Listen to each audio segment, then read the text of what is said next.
This meeting is being recorded.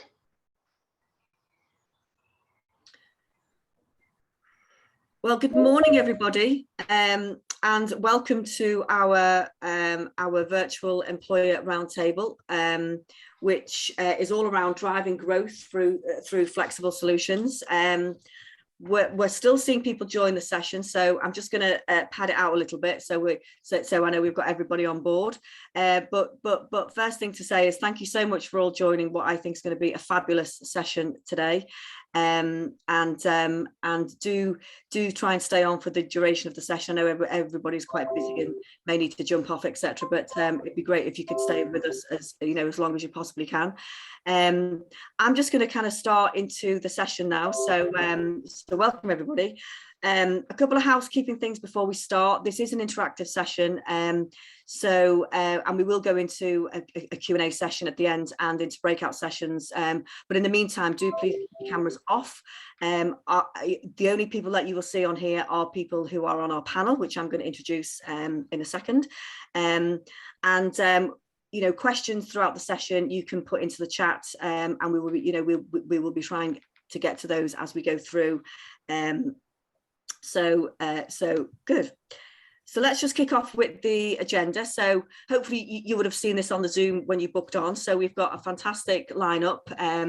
First of all, we're going to go into some insight from City and Guilds in terms of the thought processes that that has gone into this session, and some of the background around the great skills around the Great Resignation, and Dora's going to talk a little bit about some research that we did, which is really interesting. And then we're going to introduce our panel. So on our panel, we've got a great lineup, which is Ruth Jennings from Sainsburys. I will do the bios later, but I just wanted to give you a real heads up in terms of who's on our exciting panel today. We've got Kate Ross from IBM. We've got Guy Horridge from CVQO, and we've got Jackie Swan from HMRC. So a really, really exciting panel. Once we've done the panel discussion, then we're going to go into breakout sessions. And this is really where you will get the opportunity to reflect on what you've heard from the panel, ask some questions, and really gain some further insights through learning from each other, really. Then we're going to go into some feedback sessions, and then we're going to conclude and close with some next steps. So hopefully you're all in the right place. And thank you once again for joining. But just before we get into it, a welcome from me. So my name is Paula Gibson. I'm a strategic partnership manager for City and Guilds. I work with large employers and I run these events quite regularly. So some of you may have been along to some of these events before. We do these events because it's a really good opportunity to get HR and L&D professionals together to share insights around some of the burning topics that I think are very pertinent right now. So the burning question for today's session is, how can we unlock the true potential of our staff to build a successful business? So as we uncover the power of skills in our recent employer guide, The Great Resignation into the Great Retention, employee engagement and retention have never quite as been higher on the agenda. The guide that we published, which we will share with you after the session, outlines the Great Resignation, and it requires organisations to adopt a much more flexible skills strategy to engage and retain the best talent. So this session is all about bringing together our fabulous panel, who are HR and L&D professionals, to continue to unpack the latest challenges and opportunities in skills development, and also think about some practical solutions and approaches to nurturing and progressing talent. So we've got some great expert speakers who will share their own experiences of how why offering high quality training programs is helping them to achieve their best and to take their organizations to the next level. So without further ado, what I'm going to do now is introduce you to Dora Timar, who is our proposition specialist for this particular field, and Dora's going to take you through some of the interesting background to the research. So over to you, Dora. Thank you so much, Paula. And just double checking you can hear me okay, just to make sure technology is collaborating. Amazing. So good morning, everyone. It's still morning, and a very big welcome to you all, and a special thank you to our panelists. As Paula said, we are delighted to be joined by some of the leading experts in the field, so I really can't wait to have your contributions. And as an introduction to really the highlight of the day, which will be the panel discussions, I just would like to give you a quick summary of the report that we published earlier that Paula mentioned, and we'll send the link around later today. It is available for free of charge on our website, so please do download the copy and then share your thoughts afterwards and any reflections that you might have. But what we really wanted to do, we really wanted to look at the different approaches that organizations are taking in the current climate, because we know that retaining and recruiting talent, as Paula has already mentioned, is really at the top of a lot of organizations, if not all organizations' agenda. And we wanted to understand what organizations who got it right. And again, we have got 4 examples on our panel today. There are many more out there, but what is it that they are doing well, that they are doing differently? So it's looking for the ideas so that we can help share some of the fundamentals, some of the foundations of a concept that any organization, regardless what sector they work in, regardless what they do, they could really take and embed into their business. And what you can see on the slide is a very simple way of us pulling those insights together and then helping you understand whether some of these key elements are already in place, and if not, what steps you could take to make sure that you are also tapping into your talent as much as possible. And I guess, if I start unconventional in the middle, because of course today we are joined by learning and development specialists. Learning and skills are really close to our heart at City and Guilds, because that's what we've been doing for 140 years. And I think we know that there's a general acknowledgement that learning is really important, training is important, because once you invest in your staff, that investment will really pay off, because then staff will also want to give back. They want to invest in you as an organization. So in our little model that we've broken into 3 simple steps, if you wish, the one in the middle is the training. And the reason why training sits in the middle is because we know that training is important. As I said, a lot of organizations are wanting to do high quality training, but actually it doesn't start with training. In order for training to really stick, I guess, in order for it to work, it's important for organization to look a bit deeper and to really look at their foundation. And there are 2 key elements within the foundation that we recommend that they unpick and they revisit, even if they looked at it in the past. And the first one, which is really the core of everything, is looking at their purpose. Just making sure that it's clear, that they communicate clearly why they do what they do, why they exist, and importantly, whether staff understand and also believe in their purpose. Because if that purpose is there and it's embedded throughout the organization's culture, then it already creates that commitment which will add value to any learning initiatives. And the second piece, which is very closely coupled with the purpose, is creating a safe environment. And we put down trust on the screen, and that's making sure that staff really feel safe, that they know they can speak their mind, that they know they can make mistakes, they know that their leaders will really protect them, their jobs is safe in a sense. Because once they've got that security, that sense of security, then it will really want them to open their minds. And again, learning will be more powerful because they will not be worried about their immediate circumstances. They will be able to look at how can I really develop myself. So that's really the first starting point. And then once you've got that in place, you can then focus on the training. And again, training on its own, it's good. But once you invest in high quality training, that will then inspire staff more. And we see time and time again when we spoke to organizations, including our panelists, that when they make a real commitment and investment, because it does take investment to create high quality learning, then it means that staff will take it more seriously. And they will then want to do well, they want to really perform well in their job. And once they pick up the right skills and the knowledge, that's when the motivation and the self-satisfaction will also come through. And the more empowered they feel in their roles, the more they can see that there is a progression pathway, it will then spur them on to want to really make the organization succeed. They will want to make sure that there is recognition, not just for themselves personally, but there is recognition for the organization. And this is where really the magic starts to happen, because when your staff feel recognized, and when they are proud of the fact that they have been trained, that they can do their job well, then they will start becoming your advocates. They will be really your ambassadors, and they will be internal ambassadors. They will tell their colleagues about it. They will be raving about the training to their line managers. They will hopefully see that success in their day-to-day work. So all that really adds up to that really powerful concept where people will act on recommendations. If we think about our day-to-day lives, we go on Amazon, we look at the reviews from people we don't even know.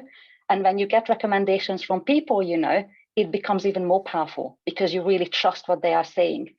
So again, organizations who are getting it right, they are able to tap into that third layer.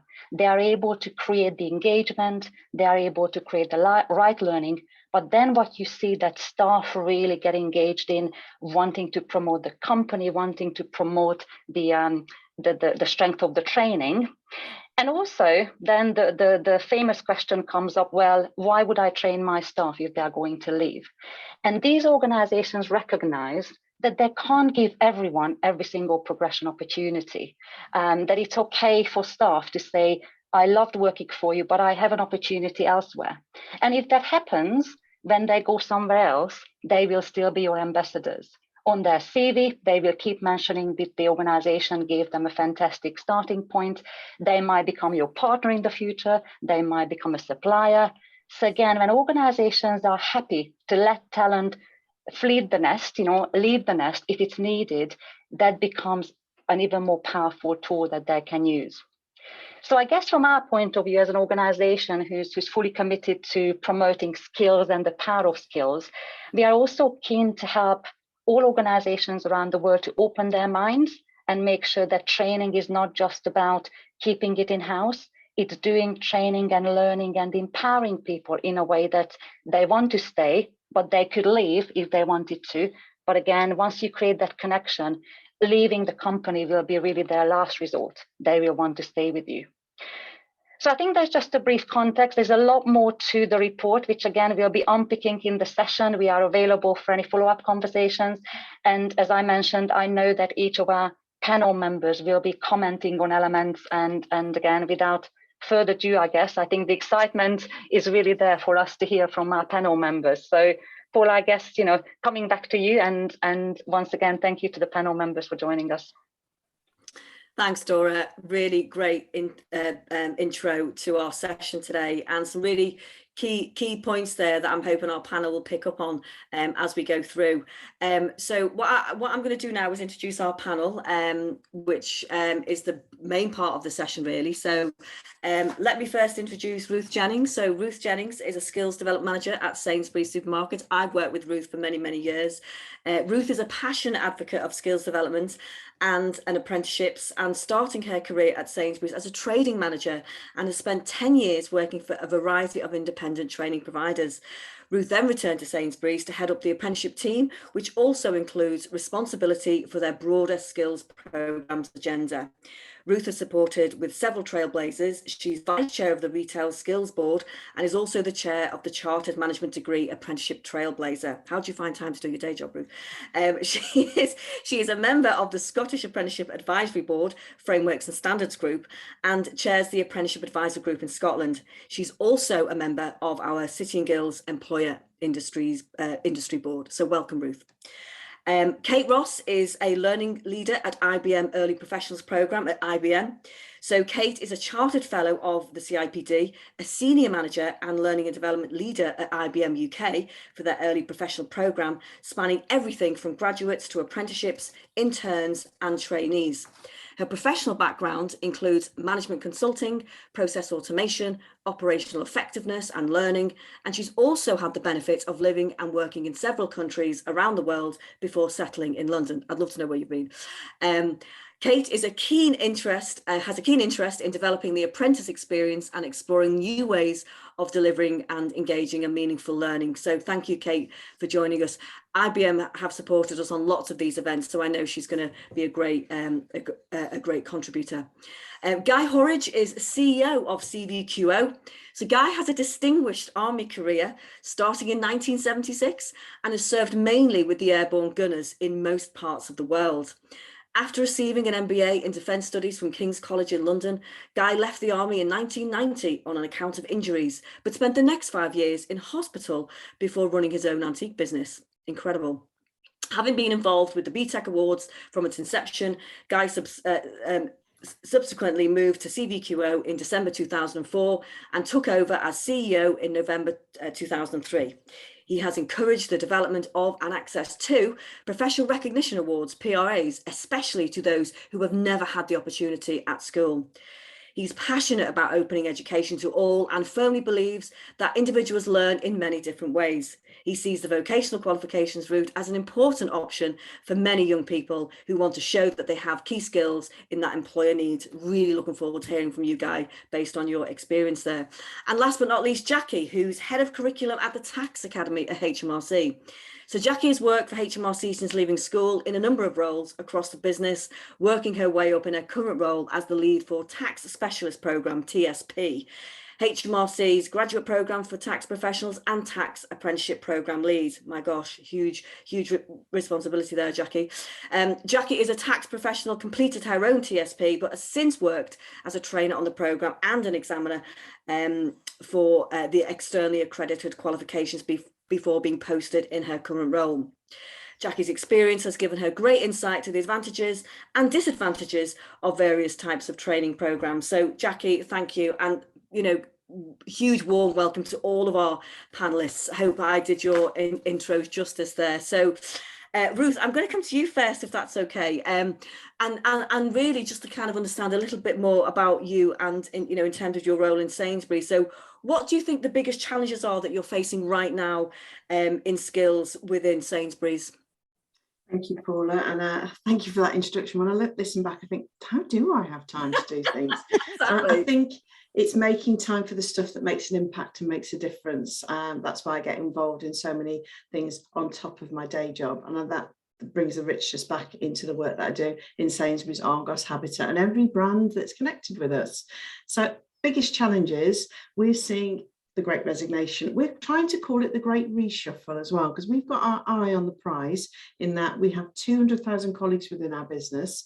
Many colleagues join Sainsbury's and Argos because we're a retailer, we're down the road, we're local, we're a brand that people trust.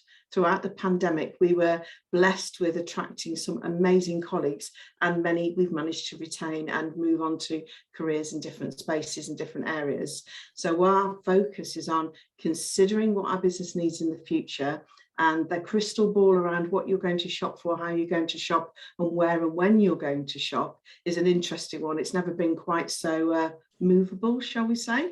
We're bracing ourselves for the Jubilee weekend, where we'll all be celebrating with bunting on and everything else that goes with it, but trying to consider what our customers are looking for, and therefore what do our colleagues need to have the skills and capabilities to do, and have a workforce that can be responsive to that in this particular way. Example being, a few years ago, everybody went shopping in a supermarket and went through a belted checkout. Because that was the only way you could shop. We then introduced online, we then introduced click and collect, we then introduced smart shop and all the stuff that we do on a handset. We've now got stores that have no checkouts. So our requirement for customer service has changed from a colleague that sits on a belted checkout that meets and greets and serves you to somebody that can support you throughout your shopping experience, whether it be online through our contact centre that will help, or whether it be when you're in store. When traditionally you saw somebody that was filling shelves and that was their job now has evolved to be a lot more than that. It's understanding the products that are available. It's understanding how the customers are reacting and responding. It's being aware of how we can support service. So our roles are getting bigger and broader, and we're having to evolve what we do. So we are constantly looking at how we can get better and how we can keep that commercial, competitive and customer focused edge in everything that we look at. So we adopt programs and we adopt training solutions that come from a variety of ranges. So some interventions and some training solutions are quick and directly focused, but the key element is around not just training on the task, it's training on the why, because we now need our colleagues to understand why they're doing these different types of activities. A, they're more curious and they want to know, and B, that helps us to embed the learning so that they can adapt and develop as we need them to do that. We're also looking at our line managers and thinking how they are running our business in a very different way.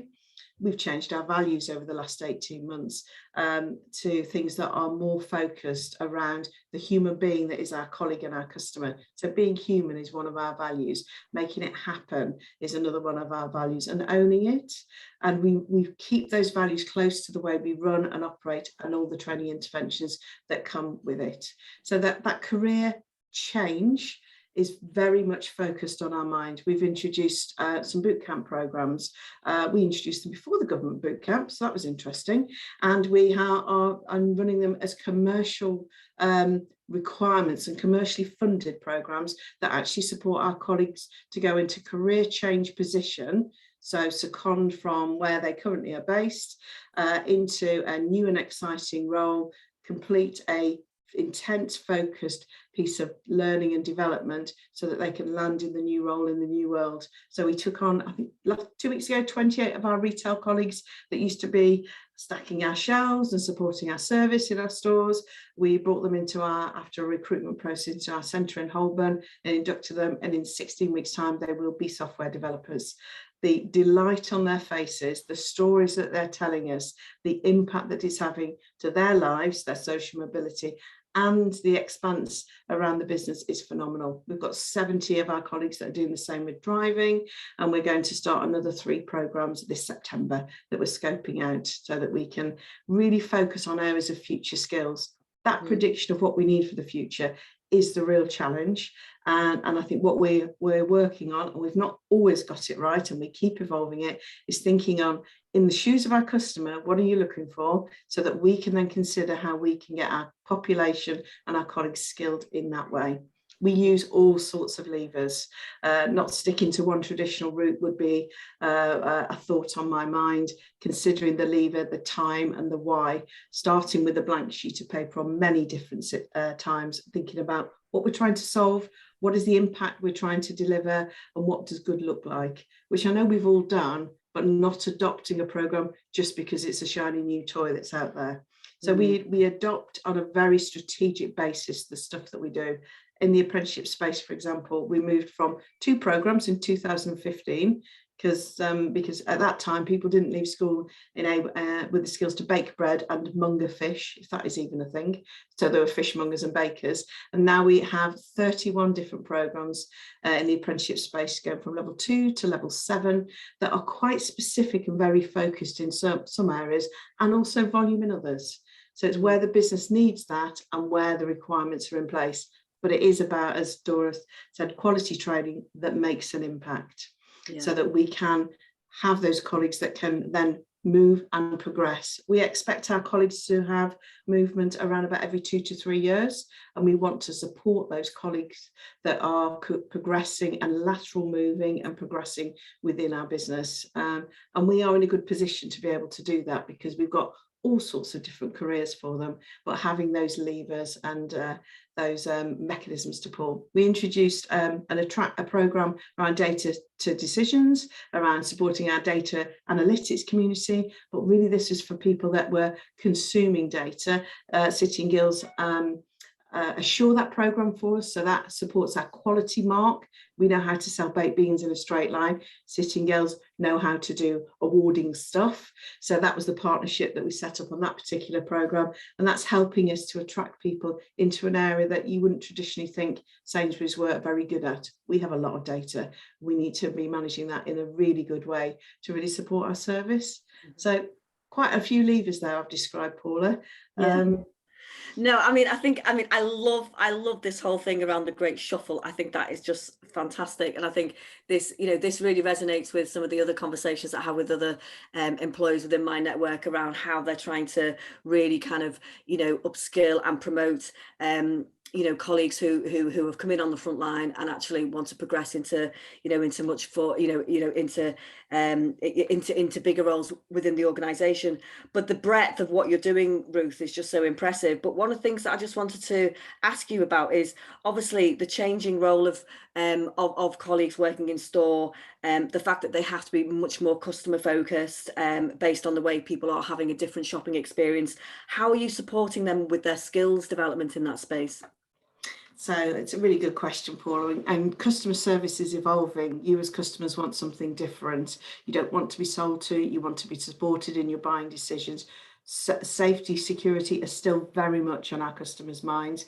Our customers are also mindful of the world that we're living in, all of the things that are going on, the economic crisis, the cost of living crisis, things that are going on in Ukraine, and underlying those sustainable ways to shop are still and always will be on our minds, and making sure that we do things in an ethical way. So what our colleagues need in order to support service, the breadth of that knowledge is far bigger than it's ever been.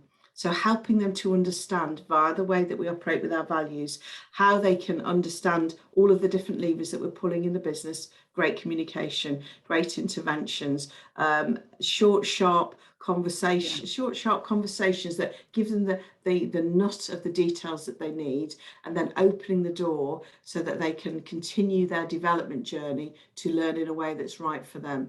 We've introduced a new virtual learning environment for our colleagues, which then helps them to learn wherever and whenever is right for them in different formats. One size absolutely doesn't fit all for our 200,000 colleagues. So when we have an intervention that we want to make a step change in the way our colleagues perform and the way that the service is, we will pull a variety of levers, knowing that one of those levers will support the different views that the colleagues come from. So customer service, knowledge base, interacting with our customers, knowing our customers, knowing what they do. And our customer base is evolving and changing. We're all mindful of many different things, and the reason we choose a supermarket is very complex. It could be time, it could be locality, it could be products, it could be price, all sorts of things, but engaging with the customers and really supporting them to have the best shopping experience possible. Most of us spend most of our disposable income on our food at the moment, so it has to be a positive, as positive experience as it can possibly be. Yeah, no, absolutely. I just added that question in because I was really interested in it, but there is one final question that I did want to ask you before we do move on, and this is probably quite a big question, which, you know, maybe kind of be a nice segue into the next panelist. But I suppose the question is, what one piece of advice would you give to other organisations when they are considering future skills development within the workforce? I suppose one piece of advice, that is quite a hard thing to think about. It's understanding where you're trying to get to, not being afraid that you don't know how to get there at this point, but being very clear where you're trying to get to and revisit that to make sure it evolves and is in the right space. So when we look at the way we manage our stores, we need our stores to really deliver that amazing service for our customers. That's the North Star. Now, the way our customers are coming in has evolved and changed. I take Smart Shop as an example. At the start of the pandemic, 8% of you shopped using your phone. Now, 40% of you shop using your phone. And that could be for convenience, could be for time, it could be for safety because there's less interactions, etc. So the Smart Shop customer needs to be supported in a way that they can get in and out of the store in the most positive way possible, using their own bags so they're not using our trolleys, and all sorts of things are impacted.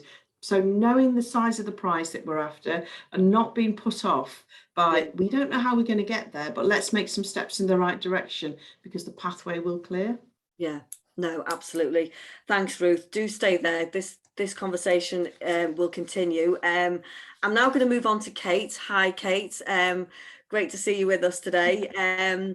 So, Kate, I think one of the first things that I wanted to ask you for IBM, and like I said, we have had some fantastic speakers from IBM along to our sessions, and they always give some great insight. But from my point of view, how do you manage the continuous improvement of your core learning when everything's changing all the time? Technology's changing, people are changing. That's it. I'd say, you know, that's one of the greatest challenges we face is the is the speed of change in what we're delivering to our clients. So IBM, just for everyone's benefit, IBM is a technology company. We're a professional services company. So for those of us who are client facing, we're either out there selling hybrid cloud and AI technology, or we're out there consulting companies on how to embed that into their company and use it to underpin change, digital transformation, better ways of working, etc. Right? So we're mainly a client-facing company, and technology obviously is changing all the time, but our needs are changing all the time. Just as we've heard, from Ruth and from yourselves and from your research, that we've had a lot of changes going on, and just in the world, in terms of politics, in terms of climate change, sustainability. We're looking at massive amounts of change, and this causes for us then a challenge in how do we maintain our learning, and especially our core curriculum for early professionals, so that we're up to date and giving them the best development to meet our clients' needs. So those are the challenges we're facing, and I think the first thing we do to maintain the currentness or the currency of our programs is we're really in touch with the culture and the strategy of the company. I mean, you were talking about the Great Resignation and reshuffle. We've called it rethink, right? So we are completely linked in with the new values. So we've redone all of our values, our mission statement, and our behaviors off the back of those values have been regenerated this year, and as part of a mass sort of global, worldwide effort to do that. And so the way we manage and continuously improve our core learning is by linking in, by tapping in to those changes, so central to our strategy, and then trying to ask, well, what is it that these changes mean for us? How do we embody our new culture? How do we embody our new growth behaviors in everything that we give to our early professionals and to our managers as well, who we impact? On a granular level, so right on the ground, we run an agile process. So we're fully bought into using agile ceremonies and agile processes to constantly reevaluate the objectives of our training. So if I'm talking about facilitated training, we're constantly reevaluating the objectives, reevaluating what people are taking out of that. And of course, we use a lot of measurements then going right back into key performance indicators. So how are sales doing? How are our consultants doing? Are they utilizing are they billing their hours? Are they utilizing their time? So we use those measurements to go back into and say, well, are we actually teaching them the right things?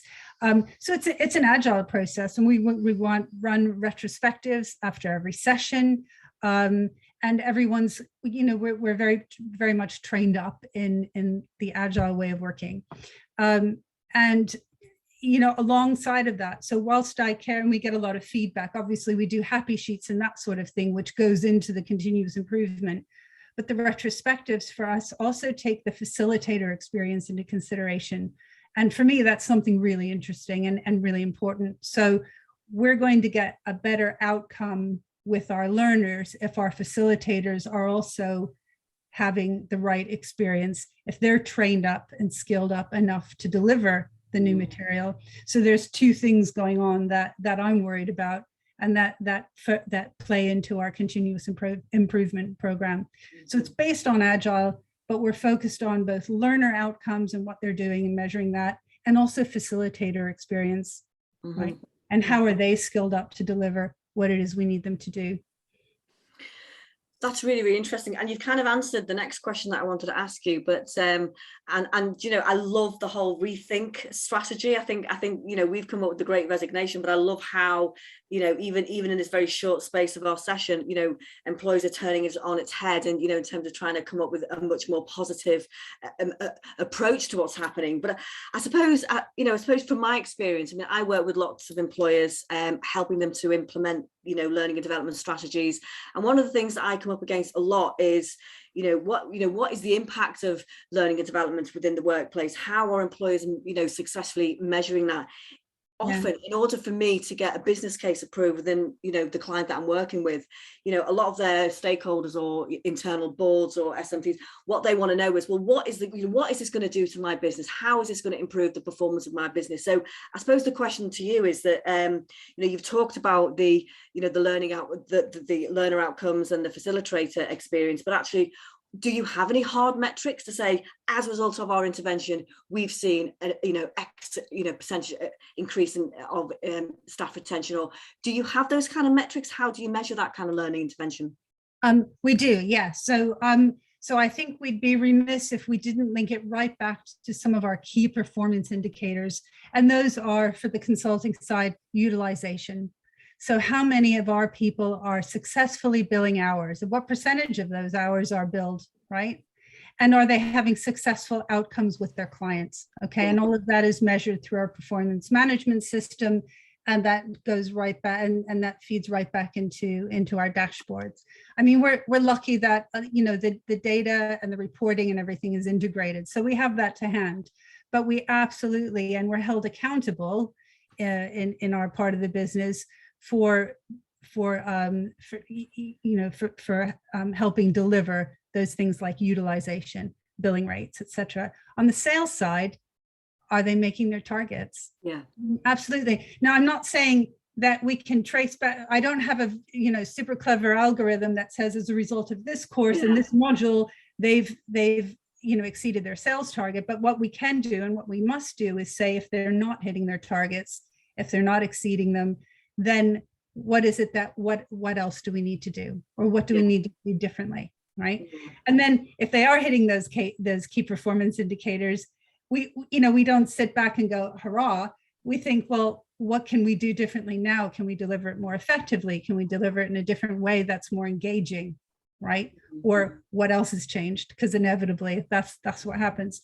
So we're looking at key performance indicators. We're also looking at things like, because I'm focused on early professionals, I'm looking at career velocity. So what percentage are we able to promote through the ranks? I'm also looking at mobility from one scheme to another, much like what Ruth was describing, taking groups of people and reskilling. So we're saying, well, from our interns, gap year interns, so school leavers, what percentage are we converting into apprenticeships? From our level 4 apprentices, what percentage are we converting to level 6, level 7? And from our trainees, which ones are we able to convert into apprentices? And then last but not least, of course, we look at course data, right? I think we've got a pretty good way of surveying, you know, so it's not just how did you feel or how great was a facilitator, but it's digging a little bit deeper to, and we're certainly looking at net promoter score. So NPS drives a lot of how we work with our clients and how we measure our effectiveness with clients.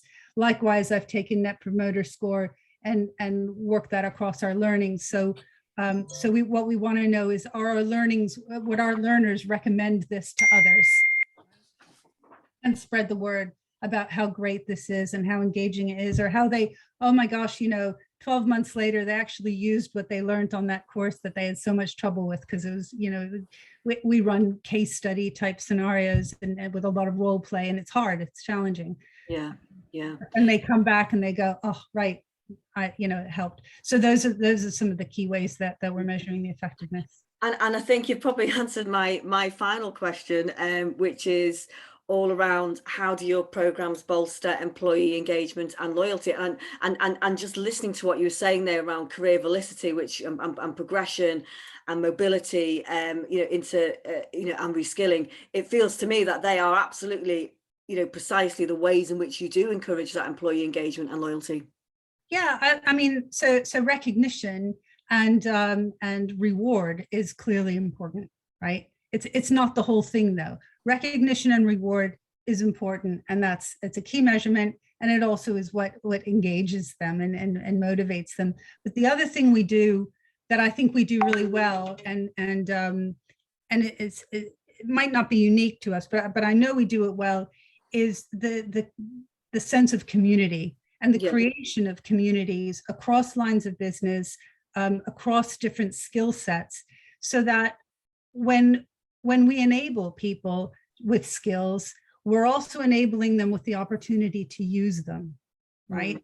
And that's what's engaging. So there's nothing worse than learning something and then having it sit on a shelf or some kind of, virtual shelf in your brain.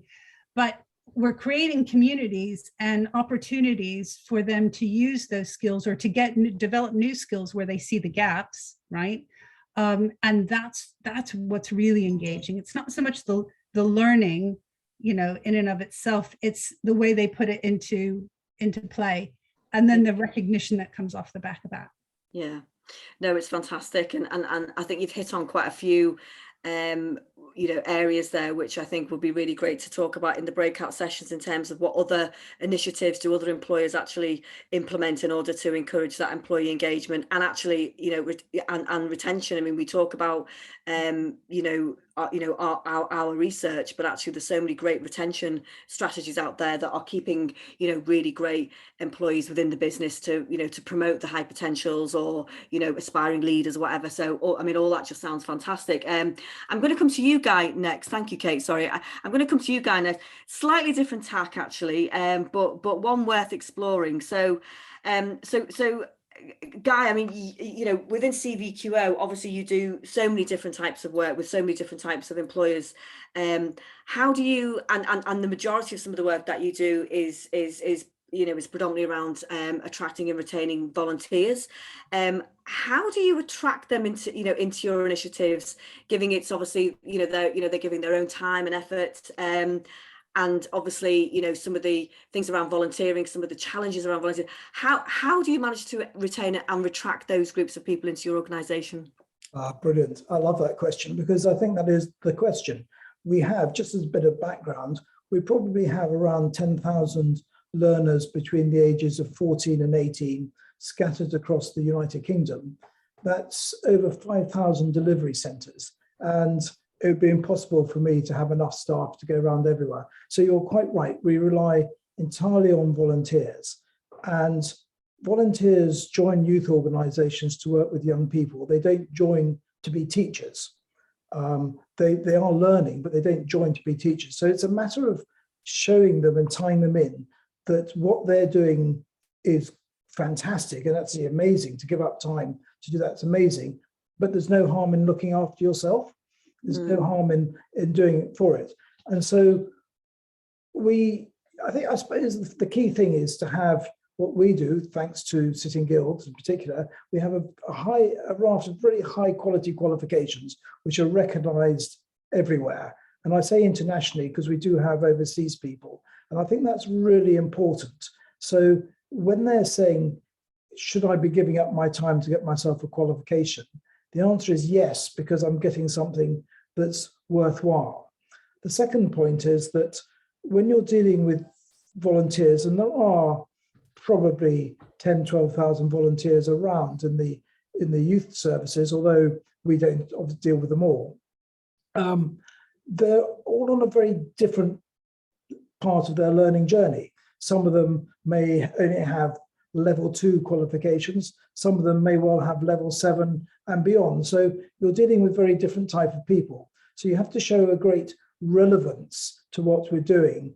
And for many of them, vocational qualifications and PRAs in particular, is a very new line, which they probably don't fully understand.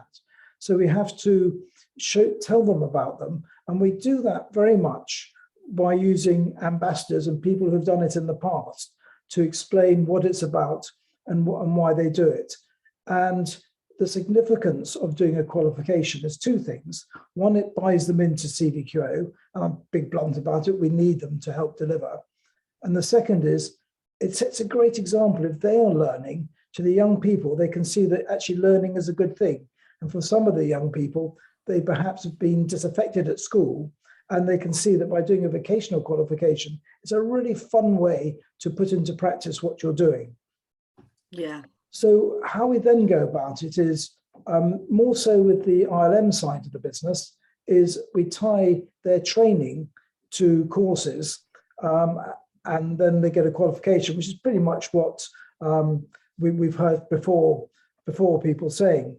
And that allows them to, while they're being taught formally and we can observe it by the professionals, they can get a qualification. And I always think for people, qualifications should be fun and they easy, not easy in the sense that it's a doddle and therefore worthless, but easy that you're not having to get up at 3 a.m. in the old days of Open University to catch somebody doing it. And if you're lucky, you could record it, but if you're unlucky, you're doing that. It's got to be accessible to them. So that's why by linking it with their training and linking it with what they're doing becomes very relevant. And that again can pass on. Second, on the PRAs, we've discussed the sitting guilds.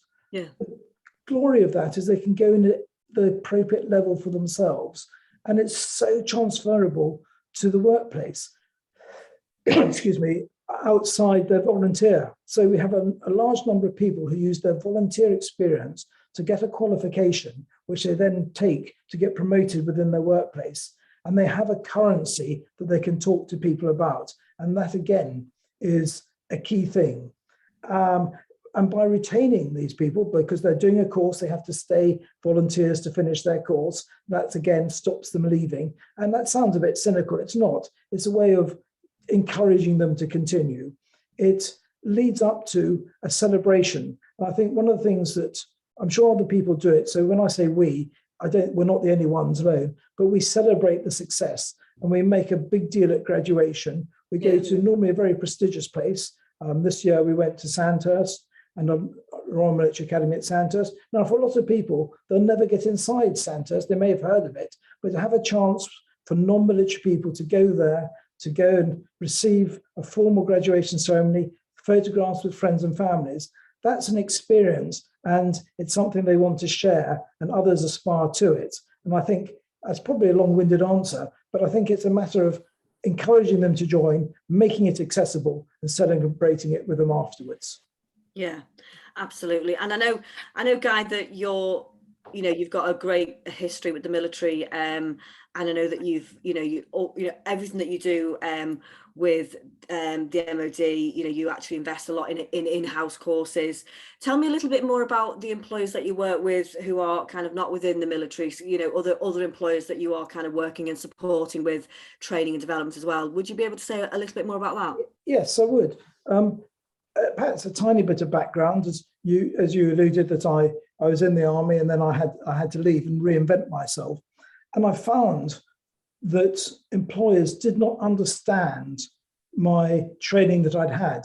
But I'd been in one of the greatest training providers, with respect to the other speakers here today who are equally great, but I'd been in one of the classic vocational training providers. I'd learned my skill sets on the job. And yet if I went outside to an employer, they did not understand because it was army jargon. And in my time, that wasn't a transferable skill that was understandable. And having struggled with that to find employment, I realized as I came into education that one of the things I wanted to do was to create things which are, if I use the word, a civilian organization would understand what we were learning in the military. And that got me to realize that really all organizations, and it doesn't matter who you are, want people who have leadership skills, team working skills, decision-making skills, respectful, and all those really important things.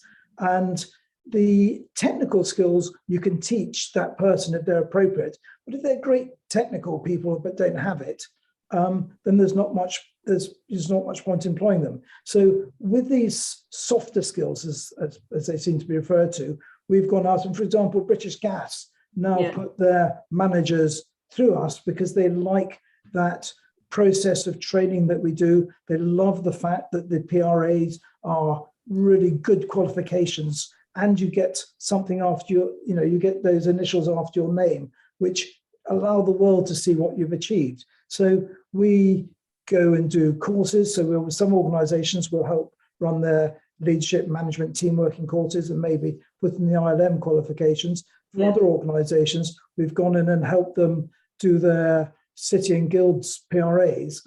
And what we have found is that for many people, it's very scary to go back into education again. They feel they've left it.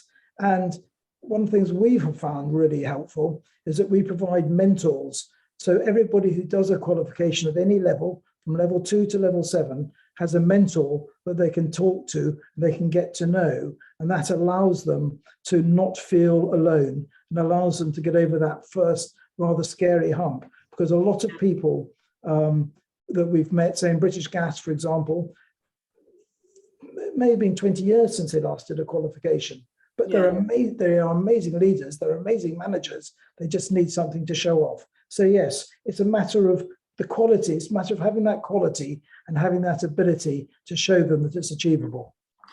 I think the mentoring aspect is, is really, really important, especially as you say, Guy, for people who are going on to courses. And I think what the apprenticeship levy has done, especially with some of the leadership and management apprenticeships, the opportunity for levy paying employers to put some of their existing members of staff onto level 6, level 7 in management roles where they've had no prior management training that requires, some of the things that they have to do as part of the apprenticeship, like writing assignments and things like that.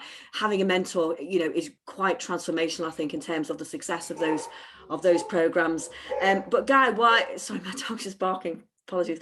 But the one question I did want to ask you before we do move on is around, you've mentioned it quite a few times, is the PRAs, the Professional Recognition Awards.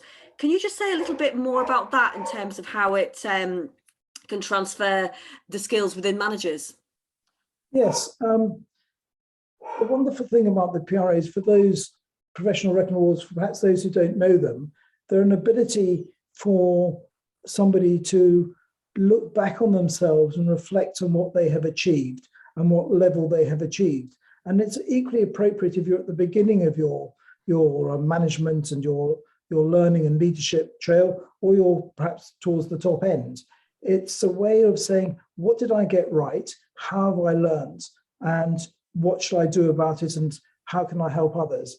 And what is so wonderful about these awards is that they allow people to have that bit of looking inwardly to see what they've achieved in their own time at the pace that suits them, and to have, again, I think massively important, I always call it, it's either a ladder or an escalator, which you can get on and you can start at the level that's appropriate for you, and you can get off where you feel you've reached your limit or you want to have a break.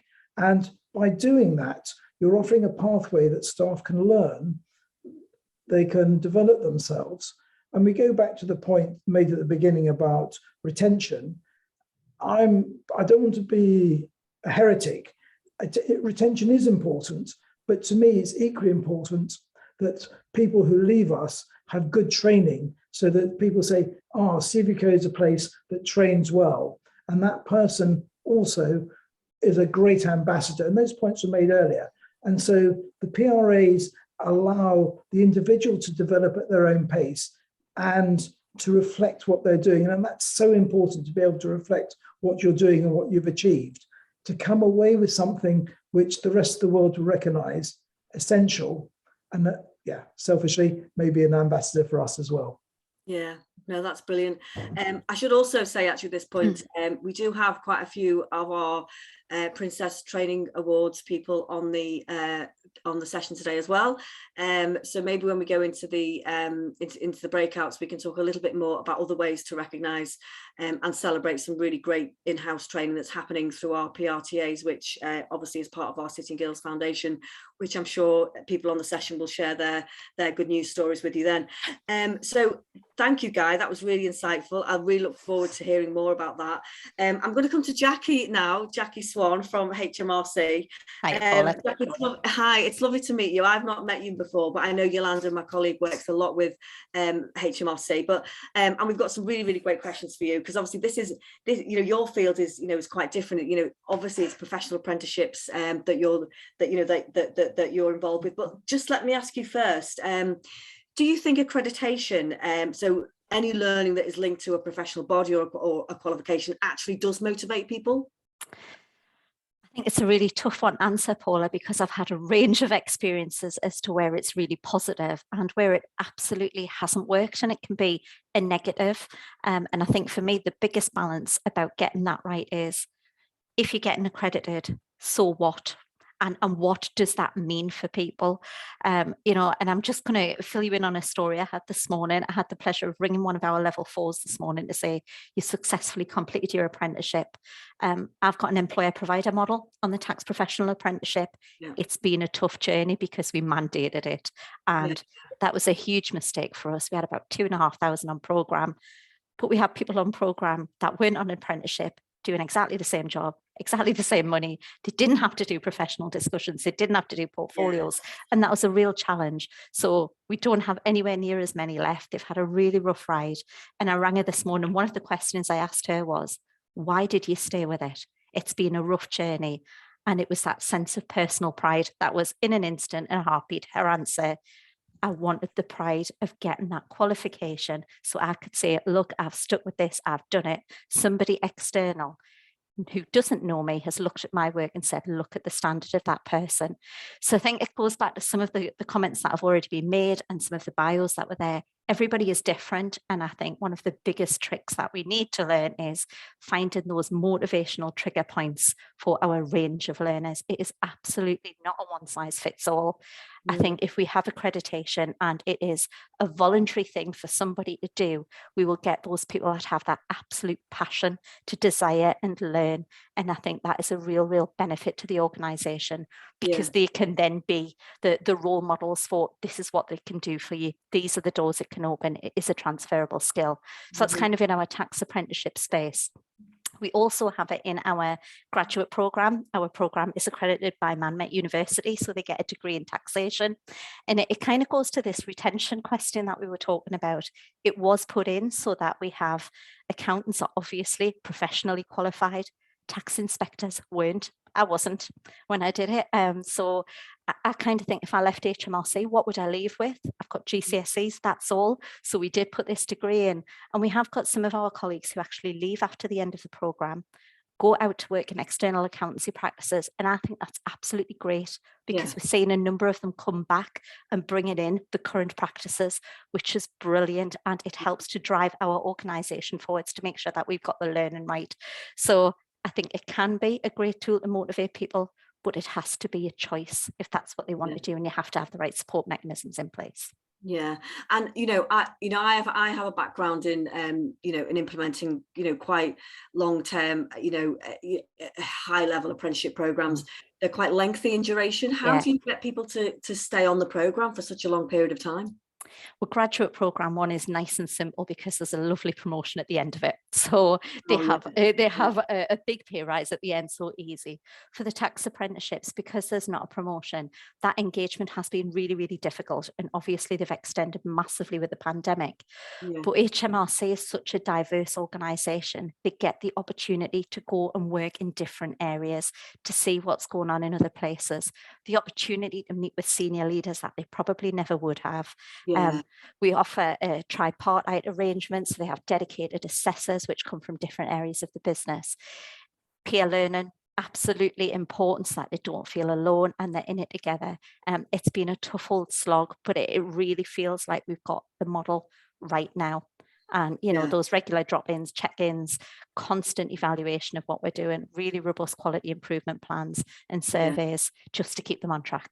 Yeah, what I loved actually when we were having our little pre-session with the panelists, how Ruth's son is actually on an apprenticeship program with HMRC. And you know, we're all kind of living and breathing these great Yeah. opportunities right now, aren't we? And I think 10 years ago, apprenticeships were not really in that place, but I think that they've come so far, especially in the professional space. So I think that's a really nice example of how in our professional areas, our kids are actually undertaking these professional apprenticeships. You've kind of answered the next question already, Jackie, but do add anything in that you've not covered. So the tax apprenticeship program sounds fantastic. What additional opportunities would you say there are for people who are on that program in terms of, you know, when they offboard into other roles within the organisation, HMRC? I think when we started it, the answer was probably nothing. Yeah. And this goes back to what Ruth was saying before, where do you want to get to? And I don't think we knew that at the outset. Over recent months, we've got a really robust program in place now. So as they leave their apprenticeship, they have a career conversation, they have a mentor or a coach, they get first look at opportunities that are coming up, a chance to talk to the vacancy holder. And we really pitch these people because we've seen the talent in them. We've got to know them as individuals. And it's not just about the tax technical skills. It's about the resilience they've shown, the commitment, the professionalism. And what I've really liked from the tax apprenticeship, not just for the individual, but for our organisation, working with the external providers has been amazing. Bringing in that experience of the knowledge tax, we can do tax. If HMR can't do tax as a worry, but I think the skills and behaviours element of it, I've learned so much from the endpoint assessment organisation I've worked with, and I can take that experience and feed it into our non-apprenticeship programmes. So it's constantly developing. So I think it's a win on both sides. I think the organisation's won. The ethical standards that we now focus on, again, embedded within HMRC, but we talk about it so much more now. But for the apprentice, just that constant conversation, we want that career journey to continue. It's not the end. We've shown them the way that you can progress, that you can demonstrate how good you are, and we talk to them regularly. Yeah, that's good. We've got a great celebration event coming up, Paula. A bit like Guy, we go out and we take them and we get the top boss to come and say them, and just that well done, that recognition. It's a huge organisation. So for a handful of people, it's great. Yeah, no, that's brilliant. And I only have one final question before we do go in the breakout rooms. And I suppose this is around the balance between, so you've got the technical learning that happens obviously through maybe the training provider, or maybe some of the stuff that's happening through on the job type learning. How do you kind of make sure that all of that learning is transferable into skills that are relevant in the workplace? Do you know what I mean? So actually taking what they've learned and they are applying it in the right way. Yeah, so all of our programs are kind of dual run. So we have the technical learning element, and we still formally assess via exam on quite a lot of those. But we equally have really robust quality assurance frameworks where the practical learning and the practical application and demonstrating of that portfolio is equally managed. Through the tripartite model, we assess them on a monthly basis, set them really clear targets, and that covers the skills and behaviours as much as it does the technical. And if there's a gap, that's for us to find that opportunity for the individual to make sure by the end of their programme, they're a fully rounded individual, because they are the skills. People come into tax professional roles not understanding what it is, and it might not be right for them, but I want them to be able to at least take skills and behaviours that are transferable into whatever is the right area. So HR, for example, project management, those need to be embedded throughout so that they can move on. Yeah, absolutely. And I think that's the real tone of a successful apprenticeship is where they can demonstrate those transferable skills and they're living and breathing all of that when they move out into the wider workplace. That's the end of our official panel session. What I'm going to do now before we go into the breakouts is just maybe ask if anybody's got any questions. I'm just going to go to the chat first, Gemma. Do we have any questions in the chat? We do. So we've actually had a question that I know I come up against quite a lot. So it's really a question for the panel about to advise on the best ways to bring employees into essential training. Often the feedback is that there's not enough of it, but then getting them to take the time off the day job to engage is an uphill struggle, especially with topics that are relevant to their roles. So I don't know who wants to kick off with that. Quite a long-winded one, but Can I go first? And I'm sure there'll be some bills on that, because I think you can all visualise some of our colleagues, because hopefully you shop in at one of our supermarkets or one of our competitors. I'm sure you do. So role modelling is something that we really focus heavily on here at Sainsburys and Argos, trying to help our colleagues understand that there are many people like them within the business. They may have gone on different career pathways, and really demonstrating the routes to bring about where their potential can be unlocked in different roles. So directing them to where they learn. I love the piece that Guy talked about with mentoring, supporting colleagues to have a mentor to help them through that journey, doing that at early stages in their career. We use coaching as well in different points, but that mentor takes them through those different elements, helps unlock, helps open those doors, and making sure, and we're seeing a step change in this. 10 years ago, line managers wanted to look after their colleagues and not let them go anywhere. Now we're absolutely seeing how line managers see the broader good of the business and the broader good of the colleagues. So a colleague that moves on and progresses is now absolutely celebrated as an achievement for the whole team as well as the colleague. Whereas I think 10 years ago, it was a very different situation. We'd hide them in chillers, we'd move them out of the way, we'd put them in a place where they couldn't be accessed. So now it's that overall celebration, it's the celebration of a team achievement, also the individual celebration, so that that time off the job to do the learning actually supports the greater goal. And I think that goes back to the beginning stage, putting in stuff that makes a difference. We'll then get the buy-in from the line managers and the role model support. I'm sure all the rest of the panel and the people on the line have got builds on that. Really, Paula, can I jump in with a yes and? No, so yes and measure it, you know, going back to what I said before. So we've got, so part of our culture as a learning organization, and the way we reinforce it through performance management is this idea called Think 40. So not only is it the great rethink, but we actually follow through with this. So Think 40 requires that every IBMer take at least 40 hours of learning a year. And that's recorded and managed and part of our performance management system. But we're also rewarded and recognized through the learning management system.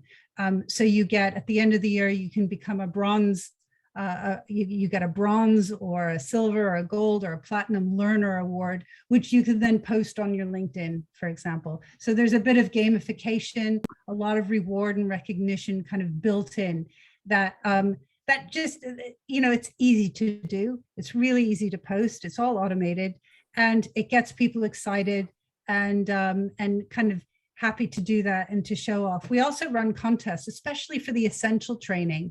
And some of the more technical training. So we create them because one size does not fit all, as everyone's reiterated.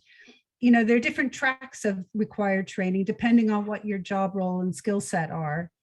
And then those are required, and they're also gamified. So you're recognized, you get a qualification, you get a badge. Again, you can post it to your LinkedIn. So there's a bit of gaming, there's a lot of recognition and reward. And there's some fun attached, and it's also very specific to what your job role is, so that you want to do it, right? Because you want to be articulate in those things. No, that's really great. Thanks, Kate. Gemma, do we have any more questions? We do. We've got a question. Part of the post-pandemic problem for employers is that they have people working from home and a loss of informal ways of learning from colleagues in the office, and that's social learning. Has anyone got thoughts on how to address the loss of key knowledge? We've found that as a real challenge, to be honest. So our programs, because they have so many leadership skills in it, a couple of year groups, we've moved to digital online training, that's absolutely fine.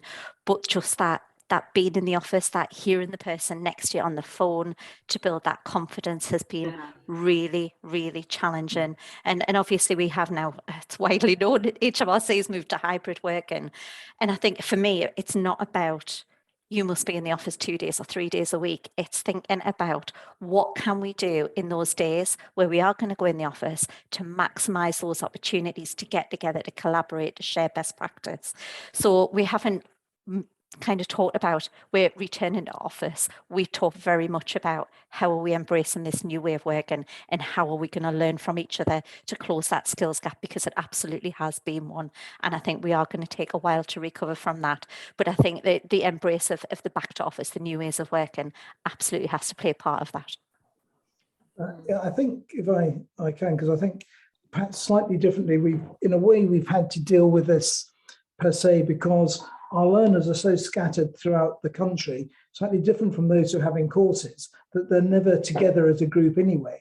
And we've got round this, because it is a challenge. I think it's a huge challenge, by first of all creating groups where people are on a similar course, on similar needs, we get them together formally, but encourage them to meet informally as well, to encourage to work with each other.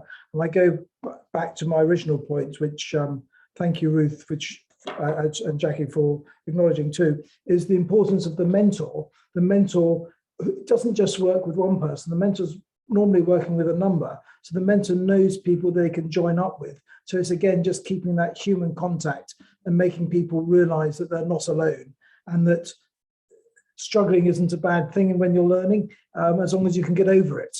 The struggle itself is the challenge. It's, wow, look what I've achieved. And they can achieve that by listening to other people and by realizing that it's achievable. Yeah, definitely. I mean, it is great to be together, don't get me wrong. I think that's fantastic. But I think the question was, how do we do it when we can't be together? Yeah. Yeah, definitely. And this is actually, this is the world of work now, isn't it, in terms of working in this way. And I think lots of employers have embraced that. Although if you read any of the press that was out last night around employers, managers don't trust people to work from home, that's another debate entirely, which we won't digress into.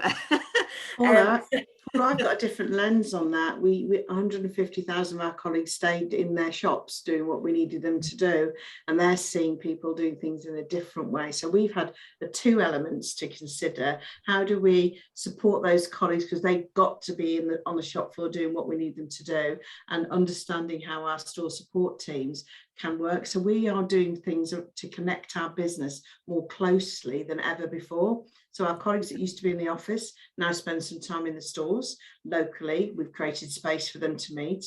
We collaborate and meet up for one of 3 C's: community, collaboration and creativity. So there's a real purpose.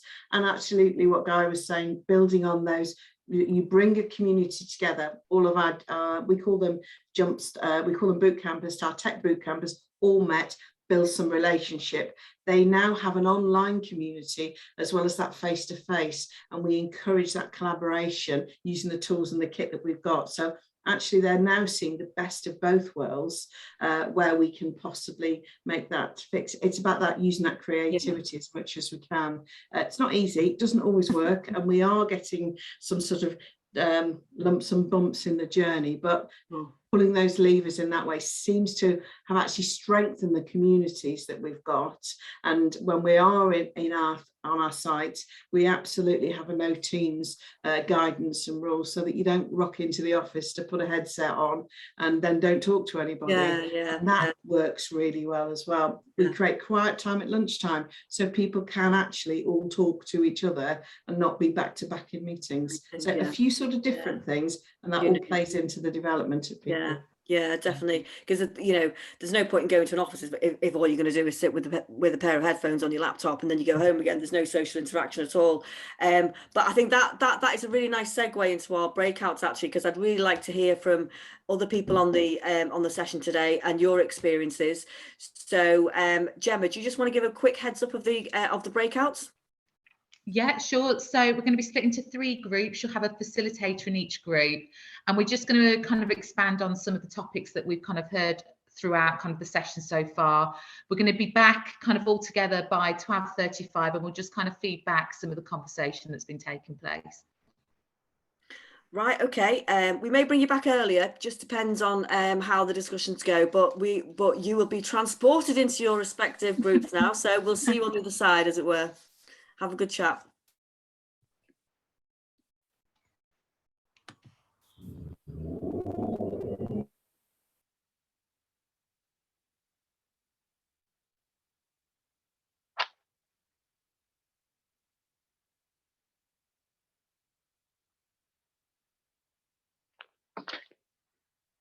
Hello, everyone. Can you hear me? You can't. Okay, bear with me 1 second. Hello, yes. Can you hear me, please? I might have to switch my headphones. Hi, it's Christy. I can hear you. Oh, so, Dora, is that you there? Hi, Kirsty. Oh, done.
So I think we're all back now. Are we all back? Can you all hear me okay? We can, yes. Great, okay.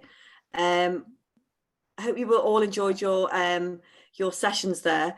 I'm just gonna really now use the time. We're actually due to finish at 1:45, so we don't have a long left to kind of gather our thoughts on those feedback sessions. So I'm actually going to go to you, Dora. Really, I hope you all had a good time chatting to one another. So Dora, do you just want to give me some headlines in terms of your session? Absolutely. I wonder, Paula, whether we should just take down the slide. It's probably nice for people to be able to see each other. And also, yeah. I think apologies to Nathan in our group, who was in mid-flow when the breakout room ended. So again, I think it's always quite abrupt, you know, when people are speaking. So fascinating group we had. And we didn't even get to a point where Ruth, who was joining us, you know, she didn't even have a chance to comment. So I think there's lots for us to pick up after the session. But what came out, a couple of key messages. One was really a contribution from Sue within our group, who was sharing how she sees with the employer clients that they are working with, the importance of getting the culture right. So irrespective whether we are looking at a large organization or a small organization, is having that clarity and how businesses, especially smaller businesses, might be struggling with establishing that clarity as to what they really stand for, the type of culture that they would like to have in place, so that, as we said at the beginning as well, and it was echoed by our guest speakers, so that the learning can really take place. You know, it's to make sure that there is a clear bind. So that was something which we could spend another hour, if not days, discussing. Then we also had two engineering companies who were sharing some of the, although they are in different sectors, they had a similar challenge around the aging workforce, and, you know, how companies, and they were both large companies, specialized in terms of what they are doing.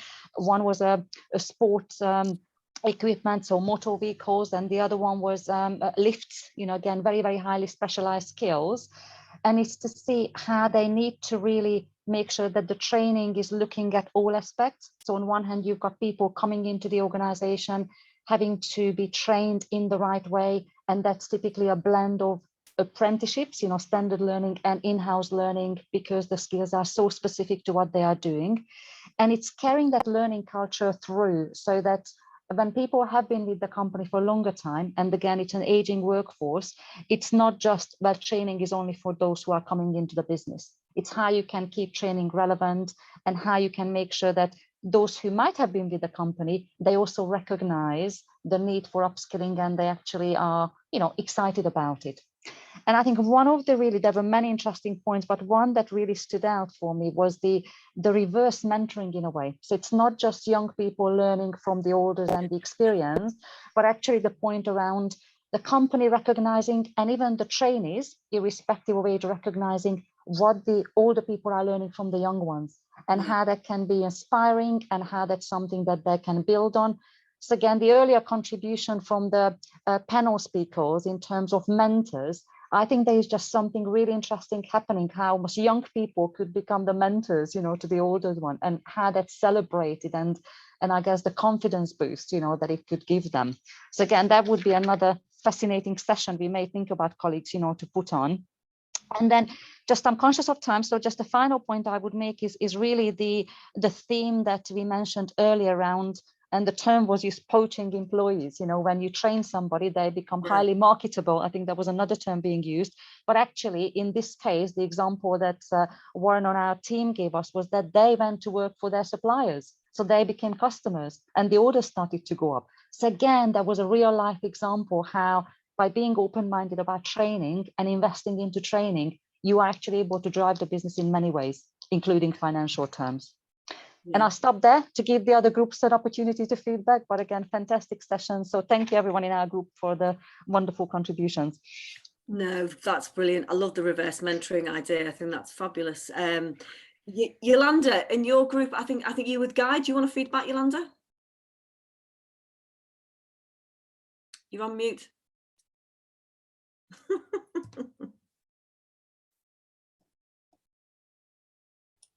Oh, this is another classic, isn't it? You're on mute. We were stopped in the mid session as well because I had a fantastic contribution from the group. So just to summarize key points that were brought into the discussion, which probably could start up another very good session, is we had a sort of a tip of it on the strategy of learning, where actually we should start, or the organization could look at the whole strategy and objectives of the organization, and obviously the people stream being one of them. And in terms of the measurement is going back to what the strategy of the organization, what the organization itself wants to achieve, and then go down to actually see how the people stream or workforce can contribute towards it. So that's a very valid point. So it's not training for the sake of training because it's trendy, because it's what everybody is talking about. It's training because going back to where your gaps in the organizations are, in the skills needed are, what type of skills you need. Do you actually need qualifications or any other type of recognition that would motivate people? So that was one very, very valid contribution, I think, that wasn't mentioned before. Is something that's come out as well through the discussion is, again, going back to this blended balance of learning and how important is the face-to-face, the hands-on skills learning. So the drive through the COVID onto the digitalization of the whole learning thing is good, but we have to look at how much digitalization actually can achieve and how we can drive people to wanting to go back and actually learn from their peers, from the mentors, and learn on the job.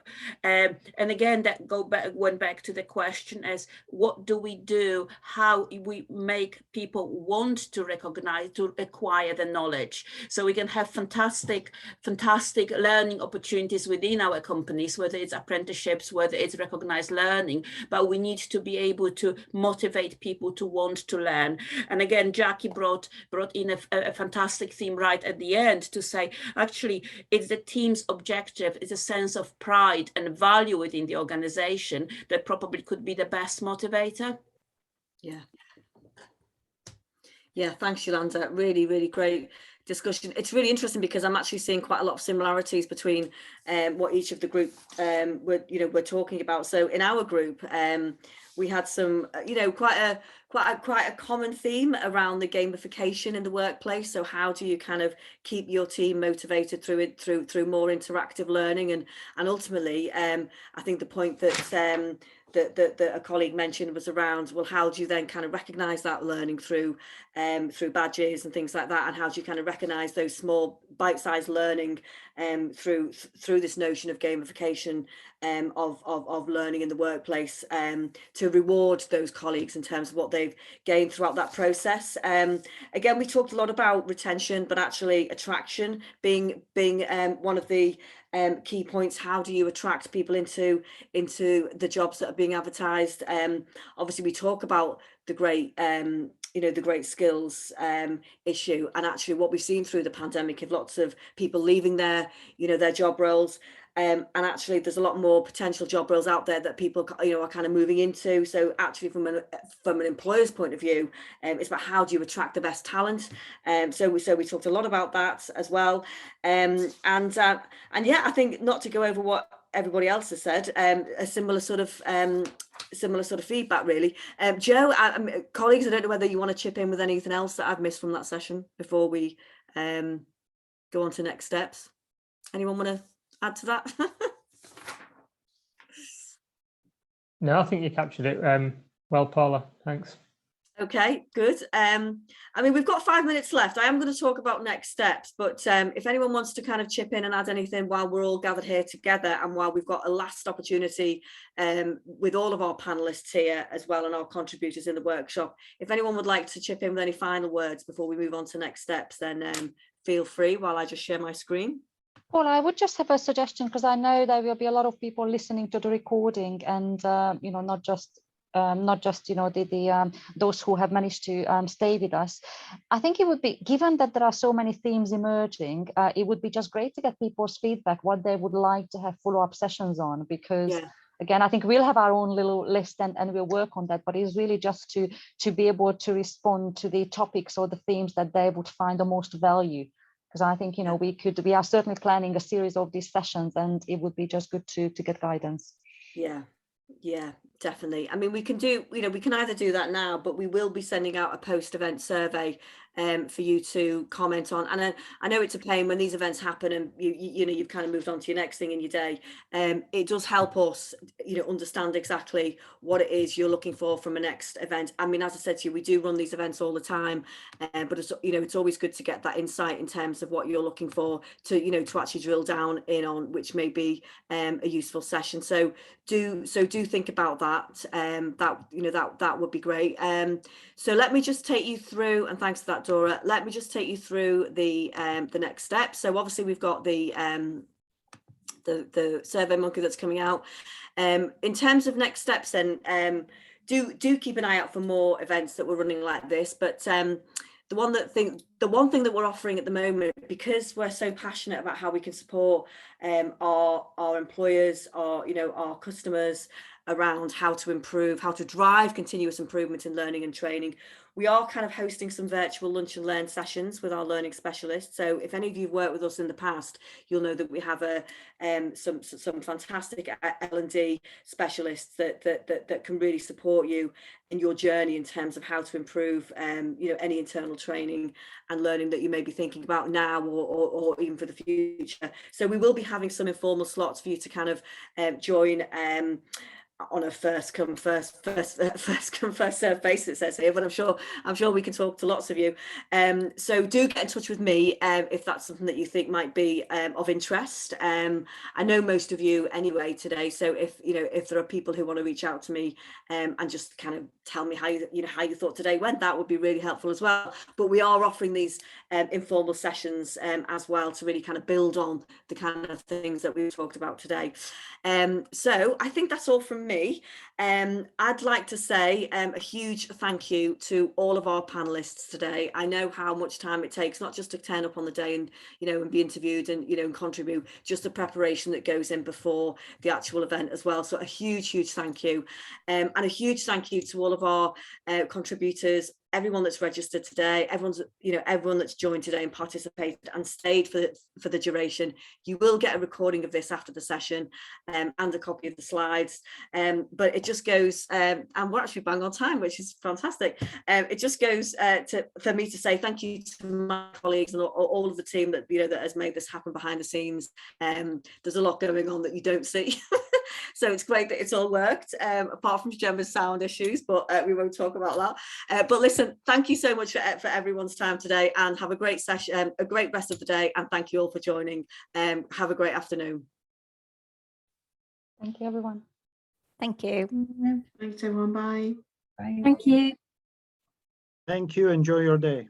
Thank you, everyone. Thank you.